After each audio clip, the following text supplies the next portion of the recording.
ହନୁମାନଙ୍କୁ ସଙ୍କଟମୋଚନ ବୋଲି କୁହାଯାଏ। ଯେଉଁ ବ୍ୟକ୍ତି ପ୍ରଭୁ ହନୁମାନଙ୍କୁ ଭକ୍ତି କରିଥାଏ ତାର ଜୀବନରେ କେଉଁ ବି ପ୍ରକାର ଦୁଃଖ ଓ ସମସ୍ୟା ଆସେ ନାହିଁ।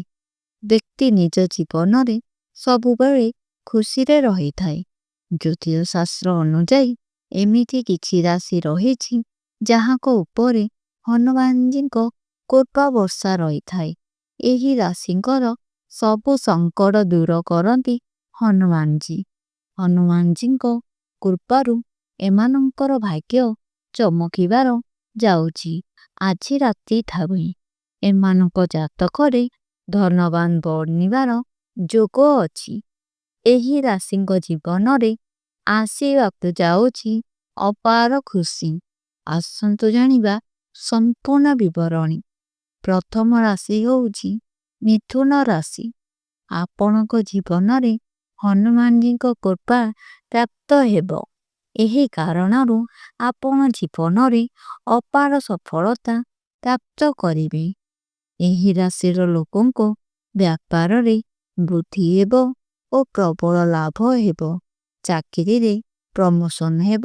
ସମାଜରେ ମାନ ସମ୍ମାନ ବୃଦ୍ଧି ହେବ। ଆପଣ ନିଜର ପୁରୁଣା ରୋଗକୁ ମୁକ୍ତି ପାଇବେ।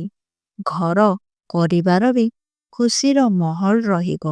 ପରବର୍ତ୍ତୀ ରାଶି ହେଉଛି ଧନୁ ରାଶି। ଏହି ରାଶି ଉପରେ ହନୁମାନଜୀଙ୍କ କୃପା ଆଜିଠାରୁ ବର୍ଷିବ। ବ୍ୟାପାରରେ ଅଚାନକ ଧନ ଲାଭ ହୋଇପାରେ। ଘର ପରିବାରର ସ୍ଥିତି ଭଲ ରହିବ। ଆପଣଙ୍କ ଜୀବନରେ ଖୁସି ହିଁ ଖୁସି ମାହୋଲ ରହିବ।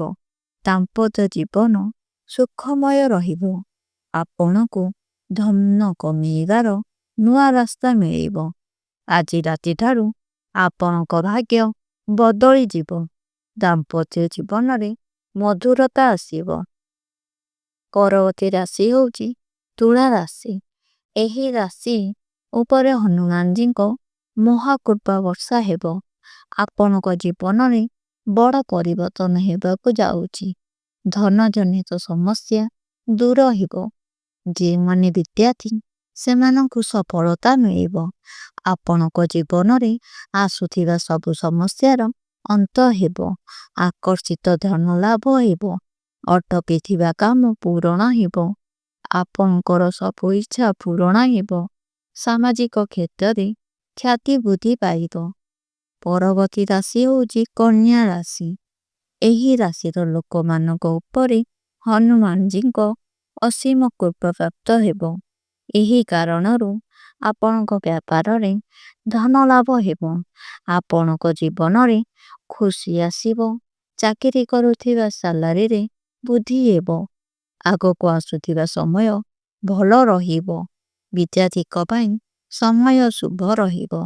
ଆର୍ଥିକ ସ୍ଥିତି ବଜାୟ ରଖିବ।